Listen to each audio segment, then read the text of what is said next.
పటాన్చెరు నియోజకవర్గం చిట్కుల్ గ్రామం పెద్ద చెరువులో అకస్మాత్తుగా మరణించిన చేపలపై స్పందించిన మెదక్ పార్లమెంట్ కంటెస్టెడ్ క్యాండిడేట్ నీలం మధు ముద్రాజ్. ప్రభుత్వం మరియు తన నుంచి అన్ని విధాలా సహాయపడతానని మత్స్యకారులకు భరోసా ఇచ్చిన నీలం మధు ముద్రాజ్.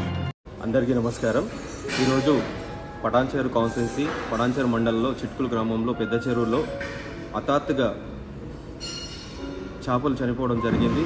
అక్కడ నుంచి మత్స్యకారులు అందరూ కూడా నాకు ఫోన్ చేయడం జరిగింది. ఆ ఫోన్కు రెస్పాండ్ అయ్యి నేను అందుబాటులో లేను, నేను అవుట్ ఆఫ్ స్టేట్ ఉన్నా కాబట్టి అక్కడ ఉన్న అధికారులతోటి మాట్లాడి పీసీబీ తోటి పోలీస్ డిపార్ట్మెంట్ తోటి మత్స్యకారుల అధికారులతో అందరితో మాట్లాడినా రివ్యూగా మాట్లాడి వాళ్ళకు న్యాయం చేయాలి అని చెప్తే అధికారులు కూడా ఫీల్డ్ మీదకి వెళ్ళి అక్కడ ఎంక్వైరీ చేసి ఏం జరిగిందో చూసి ప్రభుత్వం దృష్టికి తీసుకెళ్తామని చెప్పారు. ఖచ్చితంగా మత్స్యకారులకు అందరికీ కూడా తోడుండి నేను వచ్చిన వెంటనే మత్స్యకారులకు ఉండి భరోసా ఉండి ప్రభుత్వం నుంచి రావాల్సిన సాయం కూడా నేను చేయించి నా నుంచి కూడా నేను ఎప్పుడూ మత్స్యకారులకు అందుబాటులో ఉండి సాయం చేస్తానని తెలియజేస్తాను.